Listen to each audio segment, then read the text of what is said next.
Eu recebi uma mensagem de um irmão pedindo resposta a uma inquietação quanto ao seguinte tema: a oração do Pai Nosso.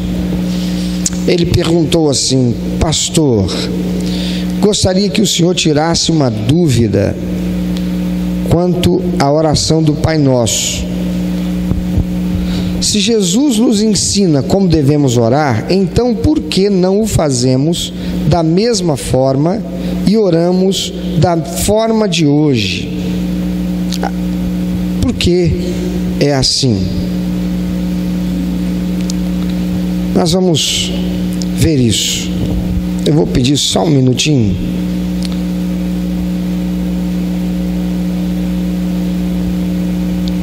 Porque a gente vai... Assim, abriu. Usando o mecanismo da informática, da tecnologia, tem hora que a gente faz alguma coisa que trava, né? Destravou. Eu quero pedir você para abrir sua Bíblia em Mateus capítulo 6. Mateus 6. A oração do Pai Nosso é uma oração muito conhecida que Jesus ensinou os seus discípulos. Os evangelistas Mateus, capítulo 6, de 9 a 13, e Lucas, no seu evangelho, capítulo 11, de 2 a 4, fizeram um registro desse momento em que Jesus ensina como se deve orar. E Jesus ensina isso aos discípulos dele. E essa oração, ao longo do tempo, ela acabou se tornando uma oração muitas vezes repetida e usada em muitos contextos. É interessante que quando vamos assistir uma partida de futebol televisionada, e aí muitas vezes a televisão mostra um time do lado e um time do outro, os dois fazendo a oração do Pai Nosso, invocando com essa expectativa, né, através dessa oração, que Deus os favoreça e eles possam vencer. Eu fico imaginando Deus lá, peraí, vamos ver qual dos dois não errou na oração, esse eu vou abençoar. Né? Será que é assim? Tem um lá fazendo a oração do Pai Nosso, o outro também. Que coisa! A oração do Pai Nosso, ela é usada em muitos momentos na vida das pessoas. E será que é assim que deve ser? Porque a oração do Pai Nosso, ela é usada por mas muita gente, por muitos religiosos que ensinam isso para fazerem assim, como se a oração do Pai Nosso fosse um elemento místico que deflagrasse uma ação sobrenatural de Deus na vida da pessoa por causa dela estar fazendo aquela oração. Como se fazer essa oração demonstrasse um verdadeiro sentimento, uma verdadeira disposição para viver em comunhão com Deus, quando na verdade nada mais é do que uma reza, palavras que são repetidas com a pretensão de provocar alguma coisa no mundo espiritual. Mas vamos ver como foi que Jesus ensinou que se deve orar, e vamos entender por quê, para que esse irmão e outros tenham essa questão resolvida, né? Afinal de contas, se Jesus ensinou como orar, por que a gente não faz essa mesma oração? Por que nós, evangélicos, batistas, nós não temos esse costume como outros grupos religiosos que se chamam cristãos? Vamos todos, eu não sei quantos aqui sabem de cor a oração do Pai Nosso. É a oração dos textos mais conhecidos da Bíblia, né? do Evangelho. Vamos juntos? Para você não errar e não ficar constrangido por achar que se errar você pode não ser abençoado. Vamos ler juntos Mateus capítulo 6, versículo de 9 a 13, tá bem? Vamos lá? Bem forte. Portanto, vós orareis assim: Pai nosso que estás nos céus, santificado seja o teu nome, venha o teu reino, seja feita a tua vontade, assim na terra como é no céu. O pão nosso de cada dia nos dá hoje, e perdoa-nos as nossas dívidas, assim como nós perdoamos aos nossos devedores, e não nos induzas à tentação, mas livra-nos do mal, porque teu é o reino, e o poder, e a glória, para sempre. Amém. Muitas pessoas erroneamente compreendem a oração do Pai Nosso como uma oração que devemos fazer palavra por palavra. Alguns tratam a oração do Pai Nosso quase como se uma fórmula mágica, como se as palavras por si só tivessem algum poder específico ou influência sobre Deus, como se Jesus estivesse ensinando: se você fizer essa oração assim, Deus, o Pai que está no céu, Ele vai fazer aquilo que você deseja. Mas não é isso. Não é isso que a Bíblia nos ensina. A Bíblia nos ensina que Deus está muito mais interessado em nossos corações quando nós oramos do que nas nossas palavras. O Senhor mesmo diz lá no Antigo Testamento, falando do profeta, diz assim: esse povo se aproxima de mim e com palavras eles me honram, mas o seu coração está longe de mim. Então, na verdade, aqui não há honra, porque são palavras, não há verdade nelas, não há essência, são só palavras. E Deus está muito mais interessado, ou Deus está interessado, como eu digo essas palavras, com que conteúdo eu digo essas palavras, com que verdade eu digo essas palavras que eu estou proferindo a Ele. Mateus capítulo 6, versículos 6 e 7, Jesus nos ensina assim: mas tu, quando orares, entra no teu aposento e, fechando a tua porta, ora a teu Pai que está em secreto, e teu Pai que vê em secreto te recompensará publicamente. E orando, não useis de vãs repetições, como os gentios que pensam que por muito falarem serão ouvidos. Já naquele tempo, em outras expressões religiosas lá, de chamados gentios, aqueles que não temiam a Deus, o Deus de Israel, né? O Deus cristão, que é o mesmo Deus de Israel, eles tinham rezas que eles ficavam repetindo e repetindo e repetindo, com a intenção de que aquele seu Deus os favorecesse. Jesus está dizendo: não façam assim, porque não é isso que vai mexer com o coração de Deus. E quando Jesus disse: entra no teu aposento e fecha a porta e fala com ele no secreto, Jesus não está colocando de uma fórmula também definida, que só desse jeito. Então tá, mas e se eu morar numa tenda, como é que eu vou fazer para entrar no meu aposento e ficar ali no secreto? O que eu falar vai ser ouvido. Ah tá, então é para eu orar em pensamento. Então eu vou orar em pensamento. Se fosse para orar em pensamento, por que eu preciso entrar numa... O que Jesus está falando não é isso. Jesus está dizendo para tudo. Quando você for falar com Deus, pare tudo.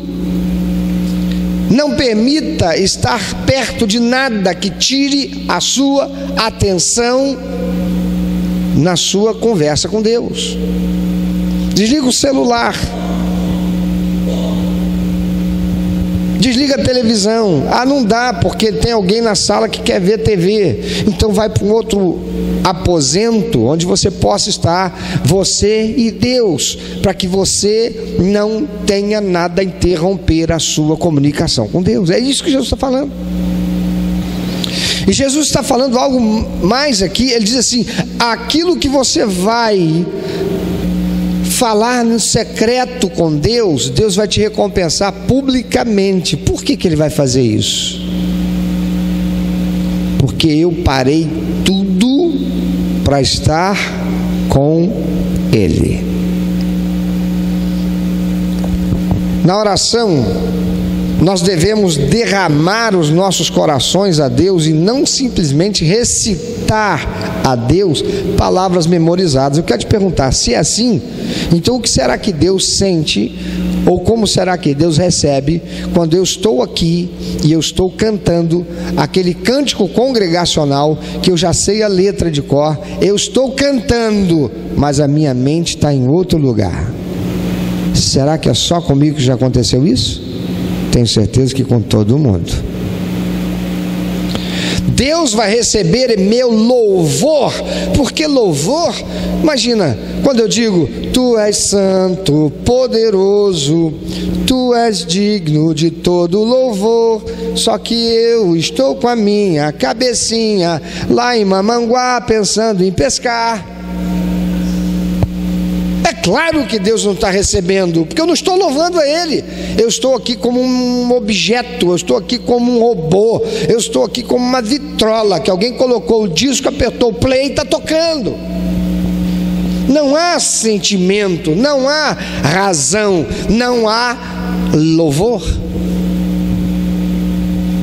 Então, da mesma forma, a oração, a gente deve derramar o coração para com Deus.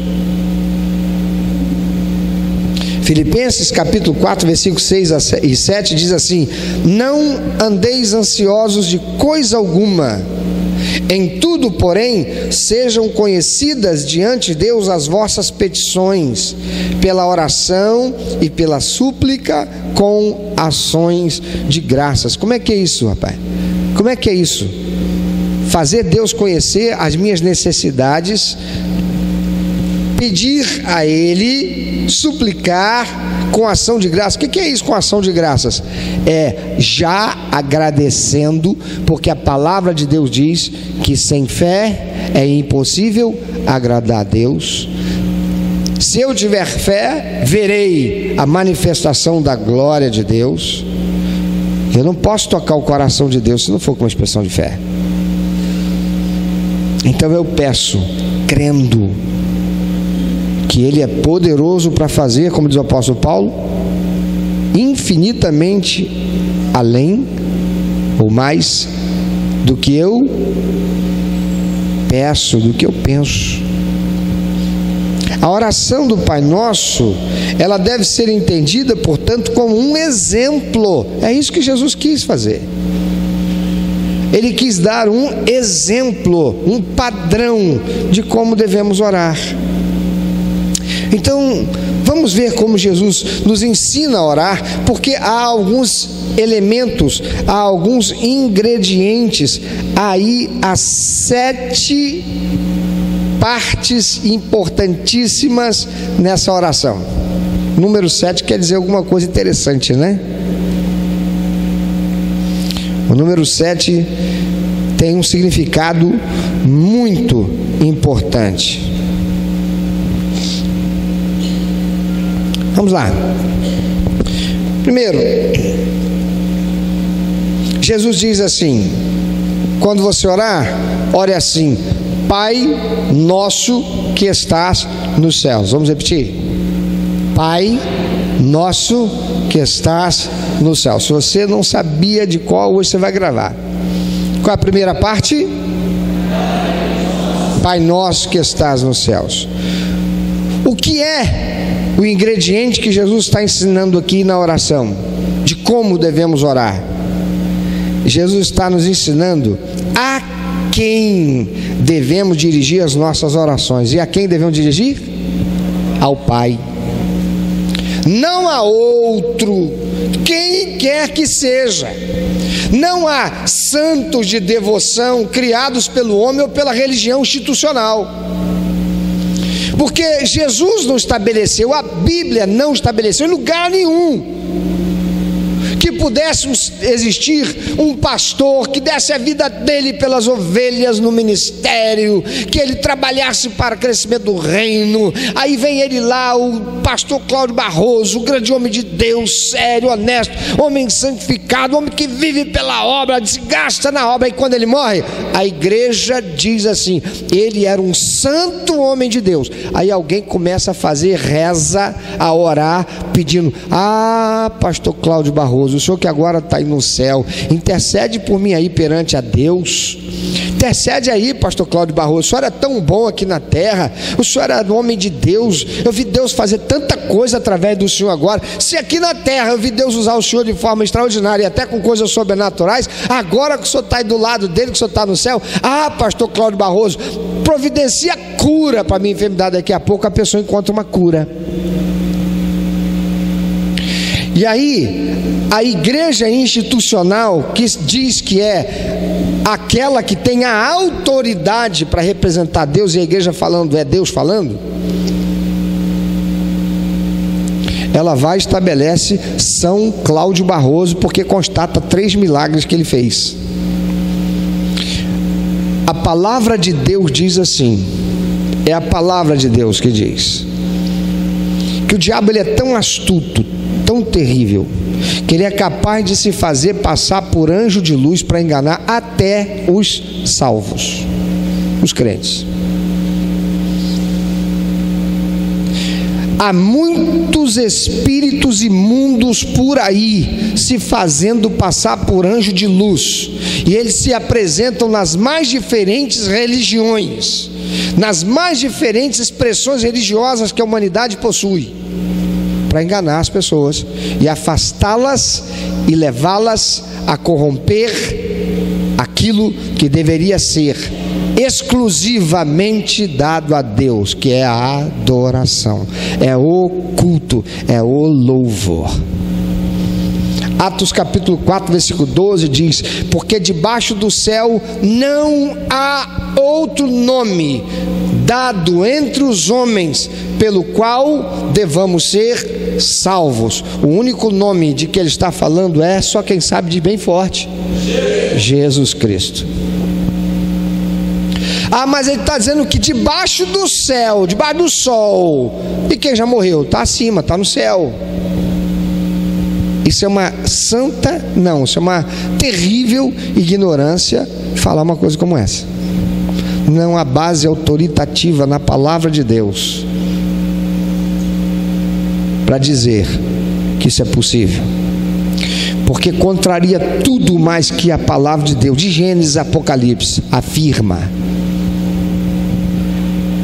Só há um intermediário entre Deus e os homens. É isso que Atos capítulo 4, versículo 12 está dizendo.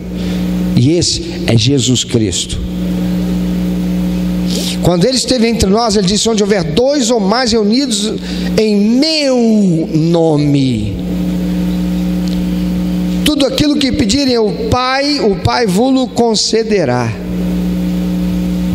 Por quê? Por causa do meu nome. Quem é o meu nome? Jesus Cristo.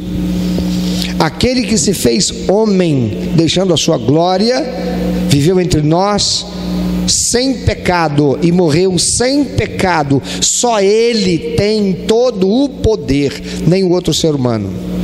Não tem santo fulano de tal ou fulana de tal que não tenha morrido em pecado, porque todos, diz a palavra de Deus, todos pecaram e foram separados, destituídos da glória de Deus. Só Jesus Cristo não teve pecado. Aleluia. Quando ele diz Pai nosso que está nos céus, ele está ensinando, é só a ele que você vai invocar. Você vai dirigir a sua oração para ele. Segunda parte, ele diz: santificado seja o teu nome. O que significa ser santo? Separado, exclusivo. Jesus ensina, diga para ele: santificado seja o teu nome. O que Jesus está dizendo? O que Jesus está nos ensinando? Ele nos diz para adorarmos a Deus e louvarmos a Ele por quem Ele é. E quem Ele é? Ele diz ao povo: Moisés, diga para o povo: eu sou o Senhor, eu sou santo. Ninguém é, só Ele. Então eu que sou um ser humano, porque eu sou autoridade religiosa eclesiástica na face da terra, tenho autoridade para dizer que outro ser humano é santo. Com essa capacidade, com esse poder, só Jesus que se fez homem, porque Ele é Deus com o Pai e com o Espírito Santo. Eles são um só Deus, aleluia. Jesus diz ainda, ensina: venha o teu reino, seja feita a tua vontade. Desculpa, deixa eu voltar lá. Quando Jesus fala, voltando ainda no santificado seja o teu nome, se é para adorar a Deus e louvar só a Ele, como é que eu vou louvar a um santo? Quantas vezes você ouviu: nós vamos fazer uma determinada celebração aqui em louvor a santo fulano? Como é isso? Como é isso? Como é que eu posso louvar a outro que não a Deus?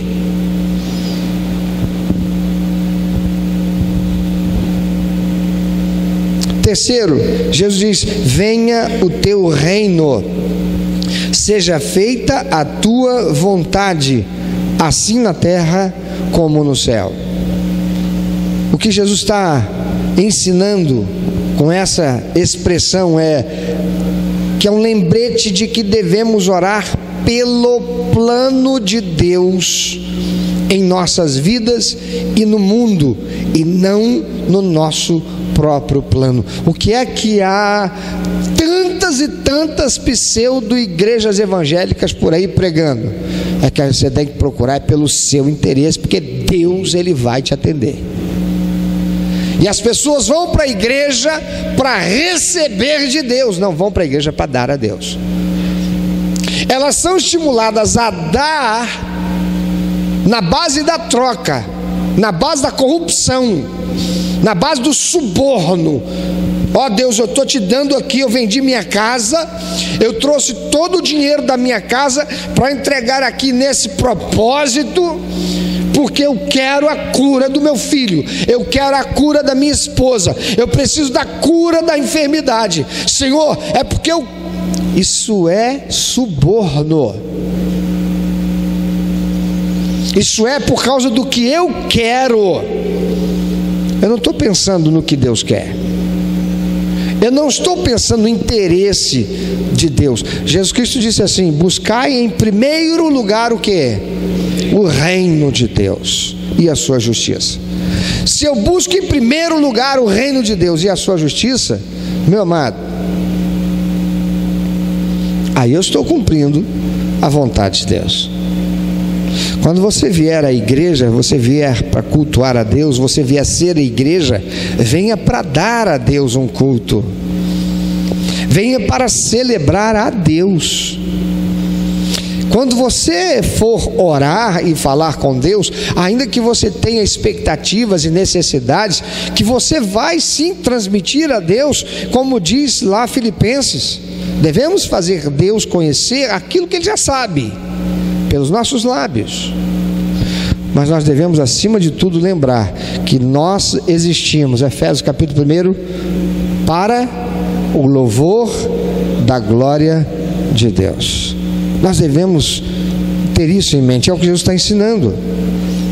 Venha o teu reino, seja feita a tua vontade, assim na terra como no céu. Quarto, Jesus diz: o pão nosso de cada dia nos dá hoje.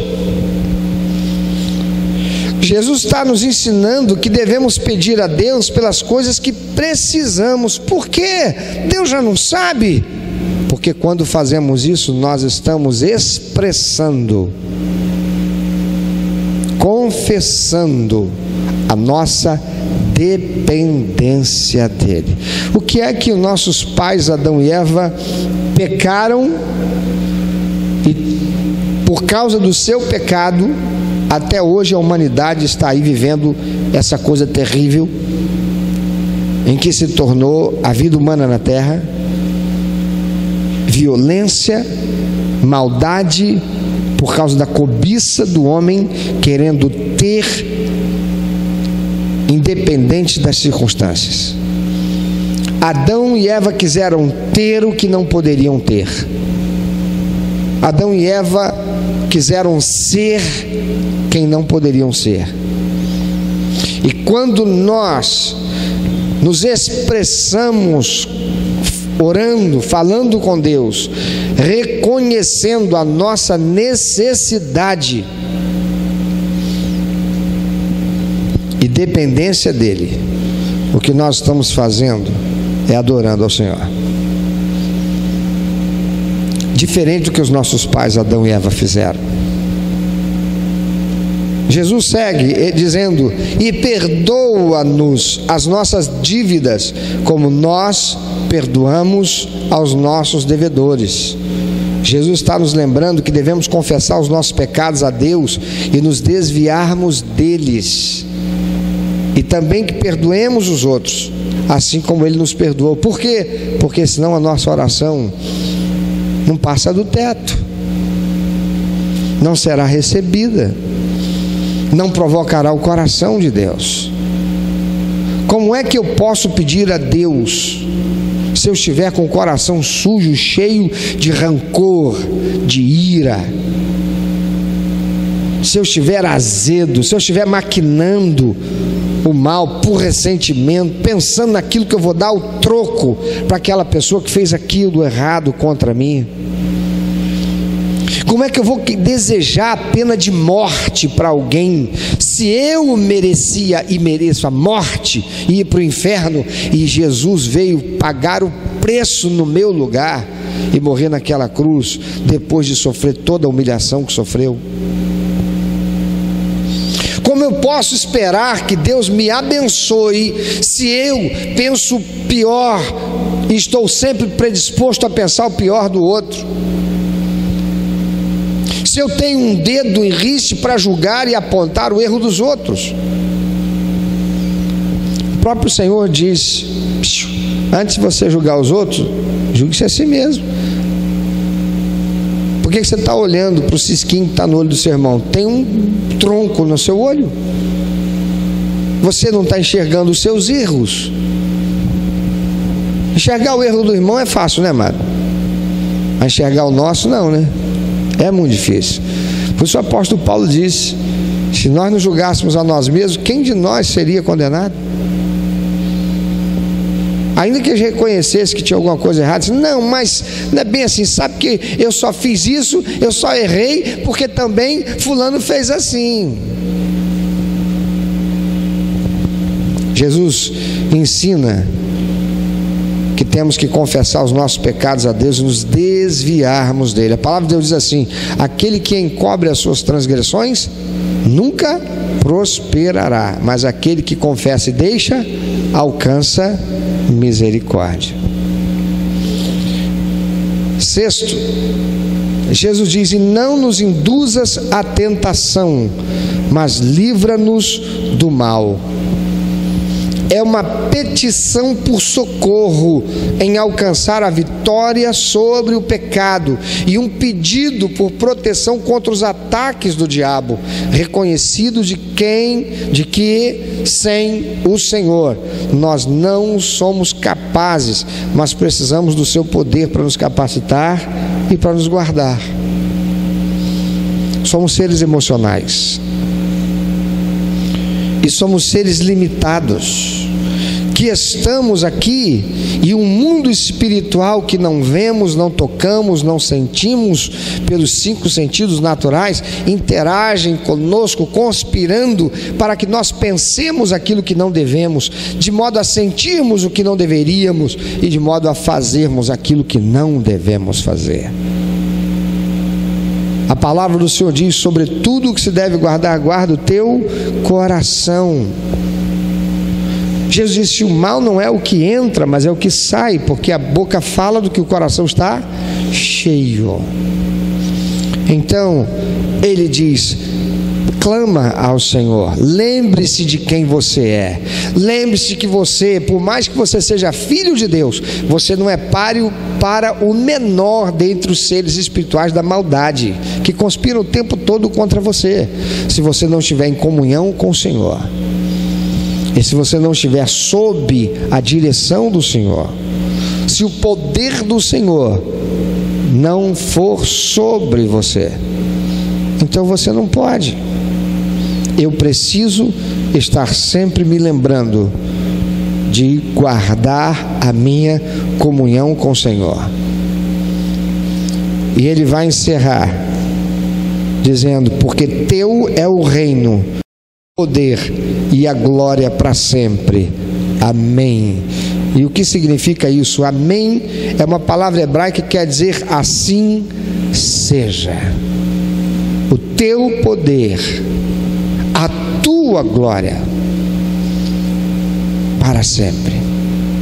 Eu reconheço a tua majestade, eu reconheço a tua soberania, eu reconheço quem o Senhor é, e eu confio que assim será por causa disso. Mais uma vez, a oração do Pai Nosso, queridos, não é uma oração para memorizarmos e recitarmos a Deus, é apenas um exemplo de como devemos orar. Não há nada místico, e é tão sério isso. Eu me lembro quando há 18 anos, eu vim para cá e numa das pregações aqui no domingo de manhã, eu quase matei uns irmãozinhos aqui muito antigos. Tinha aqui gente com 30, 40 anos, membro de igreja, e quase que membro dessa igreja naquele tempo. Porque eu pregando e falando: irmãos, nós temos que sair da casca, do gesso, do tradicionalismo que faz a Bíblia Sagrada não ser a palavra de Deus. E eu peguei a Bíblia e joguei ela no chão, porque isso aqui, ó, pum, joguei no chão. Quando eu joguei no chão, e eu falei: isso aqui é papel e tinta, ó, isso aqui, ó, pum, serve para nada, se fechada e usado desse jeito. Quase que matei do coração meia dúzia aqui. Ele jogou a Bíblia no chão. Que sacrilégio, né? Foi um negócio. Por quê? Porque o papel e tinta usados na Bíblia Sagrada, para muitos era muito mais importante, sério, sacrossanto, do que a palavra de Deus que estava lá dentro e que não estava sendo vivida. Se a palavra de Deus não for vivida, ela não serve para nada na tua vida. Você sabia que tem gente que é usuário de droga, que aproveita as folhas de seda da Bíblia Sagrada para enrolar e usar como cigarro de maconha? Alguém já ouviu falar disso? Para que serve a Bíblia para essa pessoa? Para desgraçar a vida dela. Ela está usando a Bíblia, ou seja, o livro, papel e a tinta que ali contém, para desgraçar a vida dela. Se ela abrisse e lesse e recebesse como a palavra de Deus e aplicasse na vida dela aquilo que está sendo dito ali, seria libertação dela, porque a palavra de Deus é poder de Deus para aquele que crê. Há algo de errado em memorizar a oração do Pai Nosso? Claro que não. Pai Nosso que está nos céus, santificado seja o teu nome. Venha a nós o teu reino. seja feita a tua vontade, assim na terra como. Não há nada de errado. Então há algo de errado em fazer a oração do Pai Nosso a Deus? Talvez, se você faz essa oração porque você a recita esperando que de alguma forma mística isso abra a janela do céu e Deus venha socorrer e abençoar você, aí está errado.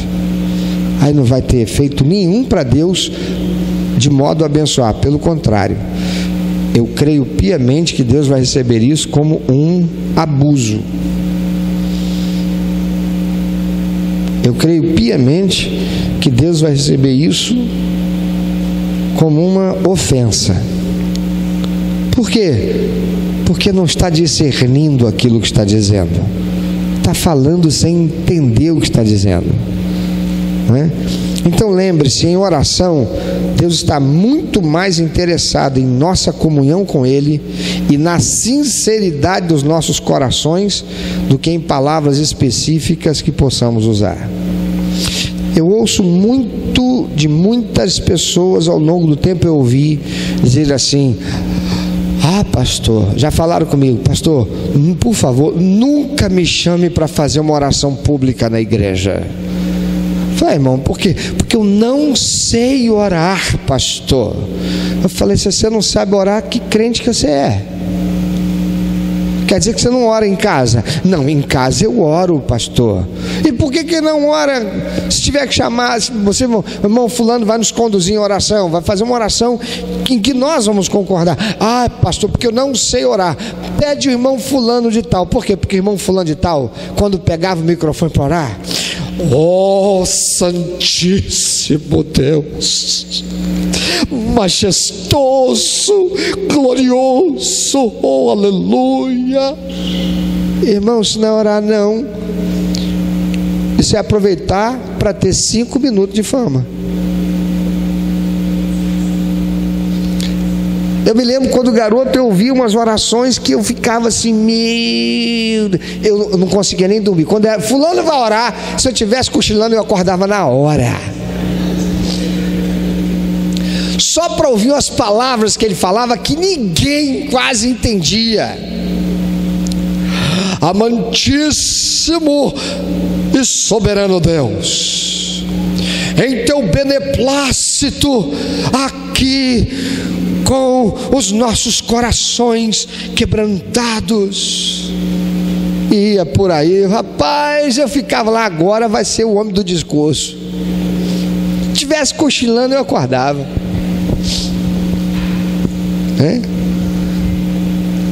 Não é isso. Isso não agrada a Deus.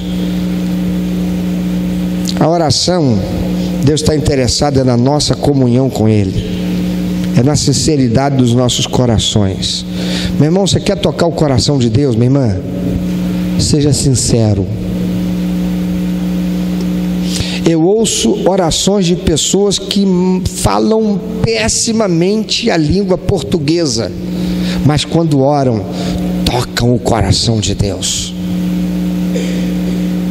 Eu ouço pessoas humildes, pessoas desprovidas de cultura, de educação, de formação, que quando oram, eu às vezes me sinto envergonhado. Ele olha para mim e diz assim: meu pastor, mas quando aquela pessoa ora, quando aquele irmãozinho, quando aquela irmãzinha ora, rapaz, eu quero, já viu o gato? Quando chega em aninha perto de você assim, a vontade que eu tenho é de encostar mais e falar assim: deixa eu pegar um pouquinho do que vai cair aqui, do que vai ser derramado em cima dela. Porque tem intimidade, tem sinceridade, sabe? Tem quebrantamento. E a palavra de Deus diz que um coração quebrantado e contrito Deus não despreza. Aí vem alguém lá, cheio de palavra bonita. Eu não estou dizendo que se você sabe falar palavras bonitas, se você tem um português mais polido, que é errado, que você está em pecado. Não é isso. É que algumas pessoas oram sem nenhuma noção do que estão fazendo, consciente de que estão falando com Deus, o Todo-Poderoso. Tem gente que quando ora também coloca Deus num lugar inatingível, inacessível, e fala como se estivesse falando como, sei lá, pensa aí, o Trump, né? Ou Putin, né? Oh, magnânimo Senhor.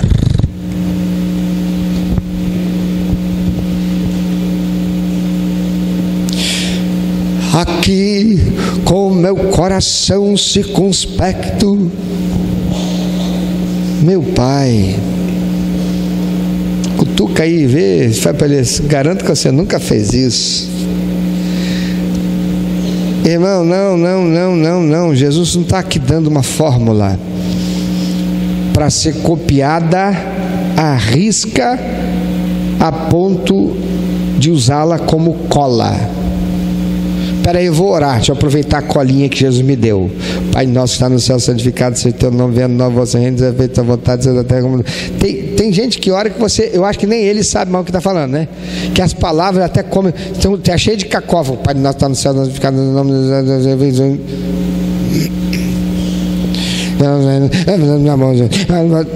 irmão, não. Onde há sinceridade aqui? Onde se sabe o que está se fazendo, onde há consciência de que o que significa aquilo que está sendo dito. Filipenses capítulo 4, de 6 a 7 que lemos, eu quero pedir para você abrir e vamos ler juntos aí esse texto.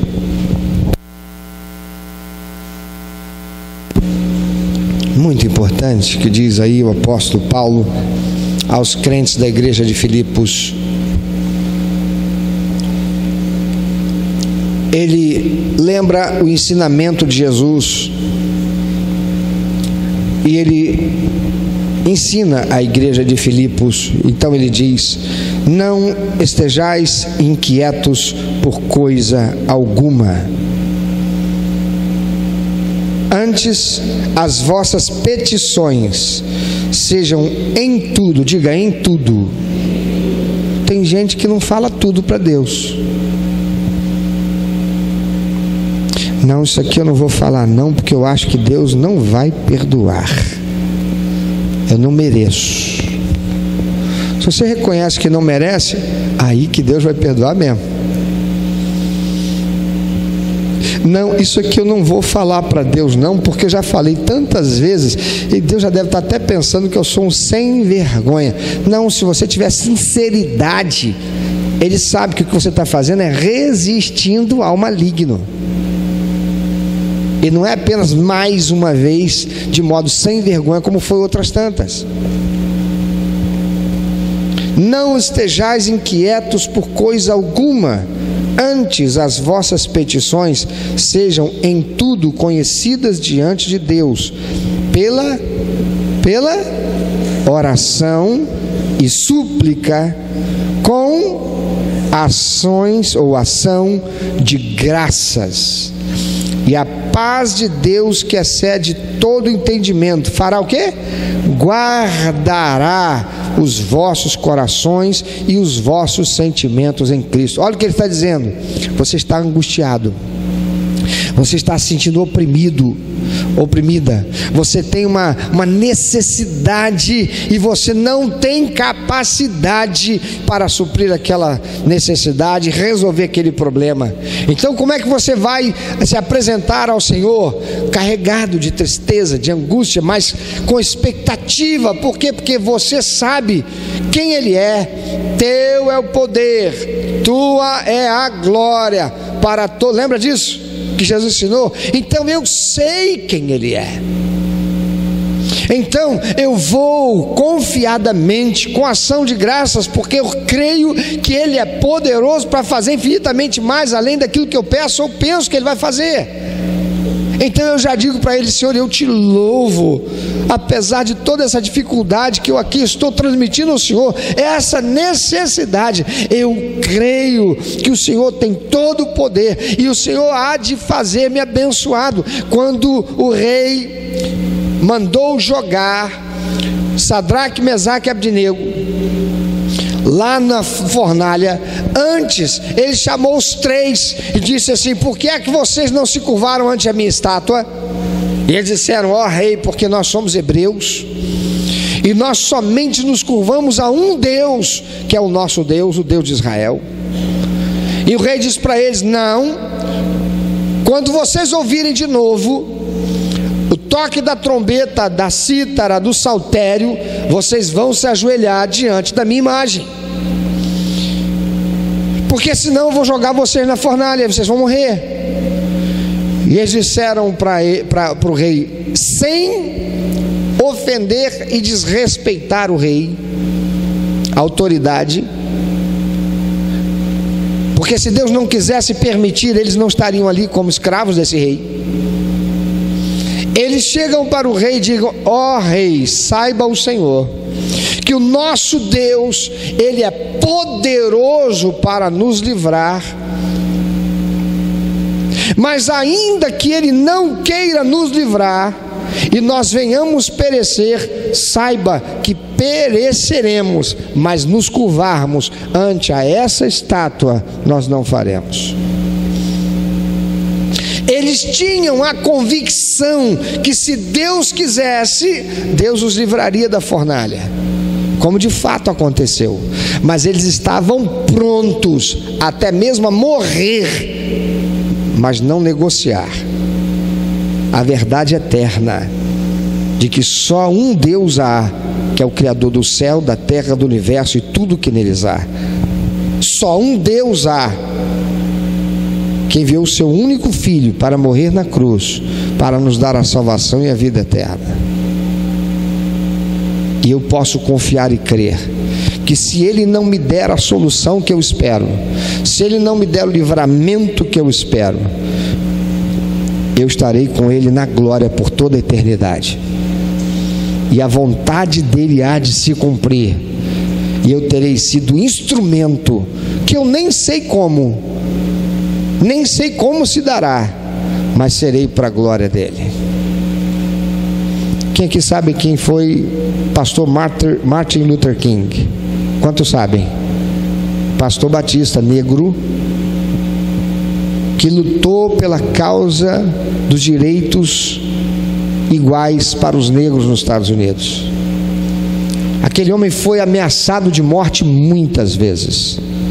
Aquele homem se livrou ou foi livrado da morte muitas vezes, mas ele não se calou e não se omitiu em cumprir o propósito de Deus na vida dele, até o dia que Deus permitiu que uma bala o matasse. Ele foi morto.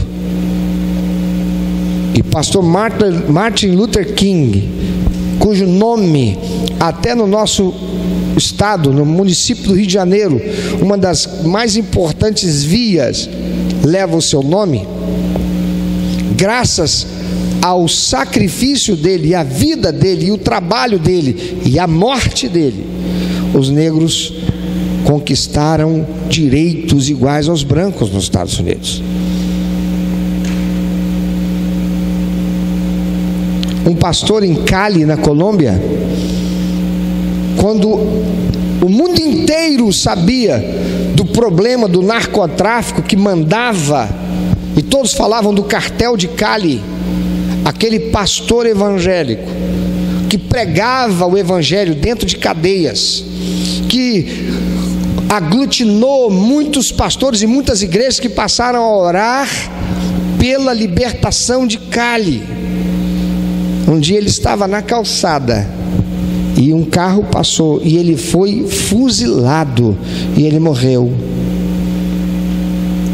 E o sacrifício daquele homem serviu aos propósitos de Deus, e a partir dali começou a se desencadear um temor e um fervor nas igrejas de tal forma que aquela cidade inteira foi transformada. Amados, é a nossa sinceridade quando nós nos aproximamos de Deus. Paulo diz: não estejais inquietos por coisa alguma, antes as vossas petições sejam em tudo conhecidas diante de Deus pela oração e súplica com ação de graças. E olha o que ele diz, a consequência de fazer isso: e a paz de Deus, que excede todo o entendimento, guardará os vossos corações e os vossos sentimentos em Cristo Jesus. Sabe o que acontece? Quando eu estou carregado com essas angústias, com essa opressão, com esses pensamentos do será, mas e se o se, e se não, e eu me prostro diante do Senhor, e eu coloco diante do Senhor, e eu expresso a minha fé, a minha confiança, a minha segurança no Senhor, e eu desabafo com o Senhor, e eu declaro com sinceridade que seja qual for a vontade do Senhor, eu permanecerei firme. O Espírito Santo vem e me capacita, guardando o meu coração e o meu sentimento. Eu levanto, eu saio dali, nem pareço o mesmo que ainda há pouco eu estava ali chegando diante dele. Por quê? Porque a paz de Deus invade meu ser. Meu problema continua, eu ainda não sei o que vai acontecer, mas eu tenho firmeza, tranquilidade, eu tenho paz, eu tenho prosperidade. Paz, equilíbrio e satisfação só são possíveis para aqueles que se derramam com fé e ação de graças ao Senhor, buscando a vontade dele para a sua vida. Quantas vezes você já vivenciou isso? Alguém aqui já viu isso? De estar tão pesado assim, mas se colocar com fé diante do Senhor e sair daqui mais leve, ou sair daquele momento leve, não apenas porque fez uma catarse, mas porque experimentou esta ação do Espírito Santo na sua vida. Tem alguém aqui? Mas como é fácil a gente esquecer aquele momento, né, irmãos? Quando depois a gente vive um outro. E é por isso que a palavra de Deus deve estar constantemente ao alcance das nossas vistas e sendo trazida para dentro do nosso coração, sendo ruminada. E o salmista diz: guardei a tua palavra no meu coração. Para quê? Para eu não pecar contra ti. E o pecado, um dos pecados mais sérios em termos de consequências, é o não confiar em Deus. Por isso a palavra do Senhor diz: entrega teu caminho ao Senhor, confia nele, ele tudo fará.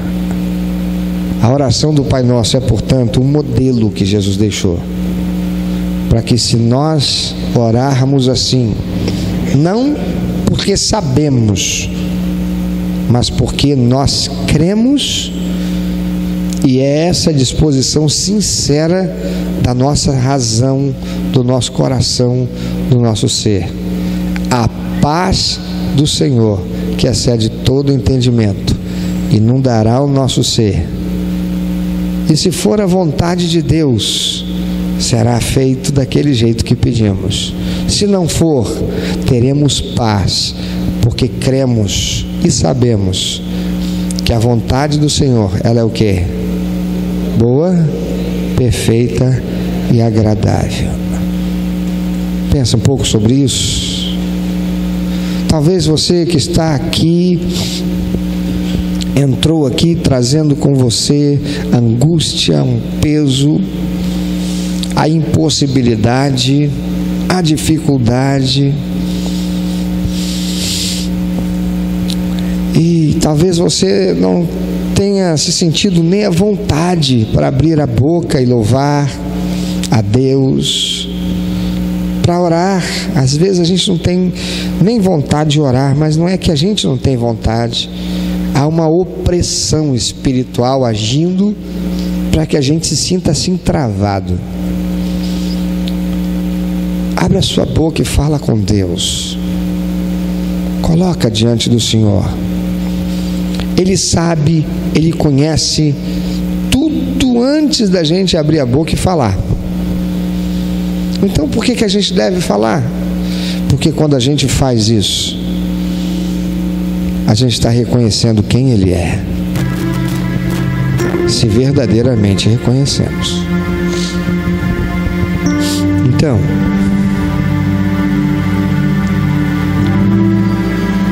Coloque-te agora diante do Senhor. Abre seu coração.